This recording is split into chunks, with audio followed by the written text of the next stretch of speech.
There are moments in history that changed nations, moments that shifted governments, moments that altered the direction of humanity. But there are moments in Scripture that changed eternity. 7 moments, 7 divine interruptions, 7 sacred turning points where heaven stepped into earth and nothing was ever the same again. This is not just history. This is not just religion. This is the story of a God who refuses to give up on His creation. And as we walk through these 7 moments, you may discover something powerful. These moments were not just for them, they are still shaping you. Let us begin. Creation. When light broke the darkness, in the beginning there was nothing. No stars, no oceans, no breath, no heartbeat, only darkness. And then God spoke, "Let there be light." Light did not struggle into existence. It did not fight its way through shadows. It obeyed. Darkness had no argument. In that moment, the first miracle happened. Chaos became order. Void became beauty. Silence became song. The sun blazed. Waters separated. Mountains rose. Trees stretched toward heaven. Creatures filled the skies and seas. And then God did something extraordinary. He formed humanity from the dead and breathed His own breath into us. You were not an accident. You were spoken into existence. You were formed with intention. You carry divine breath. Creation changed everything because it revealed this truth. We were made on purpose. We were made for relationship. We were made for glory. Light broke into darkness once, and it still does. To the fall, when love was broken. But love requires choice. In a garden filled with perfection, one decision shifted everything. Temptation whispered, doubt entered, trust cracked, and humanity reached for independence. In that moment, innocence fractured. Shame was born.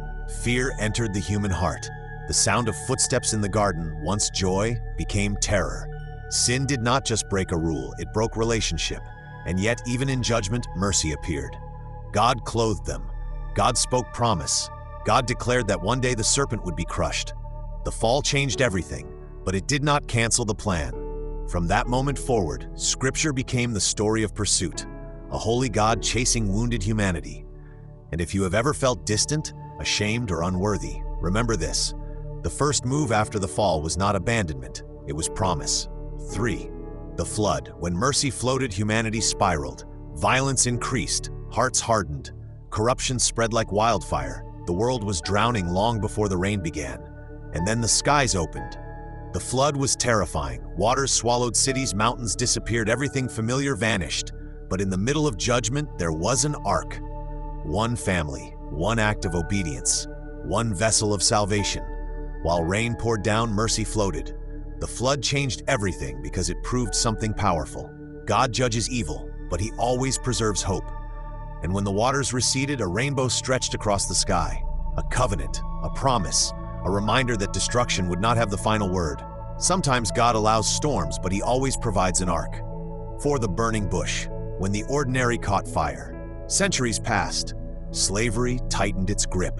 Chains clanked in Egypt, cries for freedom rose to heaven, and on the backside of a desert, a shepherd saw something strange. A bush on fire, but not consumed. Flames without destruction, fire without loss. From that fire, God called a name. Moses. Not a king, not a warrior, not a priest, a fugitive, a stutterer, a man hiding from his past. The burning bush changed everything because it revealed this truth. God does not call the qualified. He qualifies the called.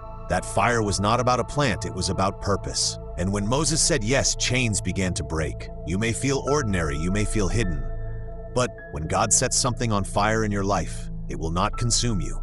It will commission you. 5. The cross. When love stretched out its hands. Then came the darkest day in history, a hill called Calvary, a sky turning black at noon, a crown of thorns pressed into flesh. The Son of God, betrayed, mocked, beaten, crucified, nails pierced hands that healed the sick, feet that walked on water were pinned to wood. The crowd jeered, the disciples scattered, hope seemed buried before the body was. But what looked like defeat was divine strategy.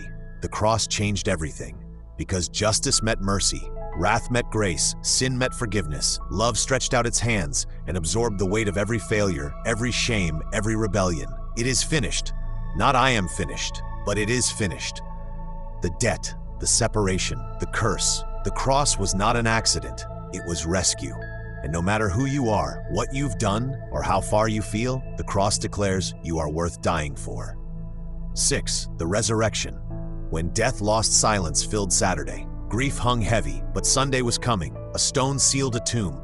Guards stood watch. The enemy believed he had won, and then the earth shook. The stone rolled, the grave opened, breath returned, death lost. The resurrection changed everything because it shattered the final enemy.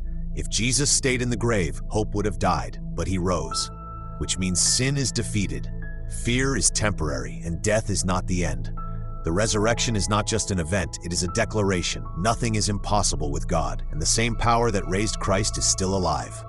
7. Pentecost. When heaven breathed again after the resurrection, the disciples waited, afraid, uncertain, praying, and suddenly a sound like rushing wind, tongues of fire, hearts ignited, fear dissolved. Heaven did not stay distant, it filled humanity. Pentecost changed everything because power moved from a building to believers. No longer would God dwell in temples of stone. He would dwell in hearts. Ordinary men became bold witnesses, cowards became preachers. Thousands were transformed in a single day. The same spirit that hovered over creation now filled human lives. Heaven breathed again. 8. The new heaven and new earth, when all things are made new. The story does not end in chaos, it ends in restoration. A new heaven, a new earth, no more tears, no more death, no more pain. The final pages of Scripture reveal a city filled with light, no sun needed, because the Lamb is its light. This final moment changes everything because it tells us brokenness is temporary, redemption is eternal. The God who began the story in a garden ends it in a restored one, and everything sad becomes untrue. Conclusion: this is still changing everything. These 7 moments were not isolated events. They are threads in one grand story. Creation, fall, promise, deliverance, sacrifice, victory, empowerment, restoration. And here is the most powerful truth. You are living inside this story. The same God who said, "Let there be light," can speak into your darkness. The same God who parted seas can make a way for you. The same power that raised Christ can raise hope in you. History was changed, eternity was secured, and today everything can change for you.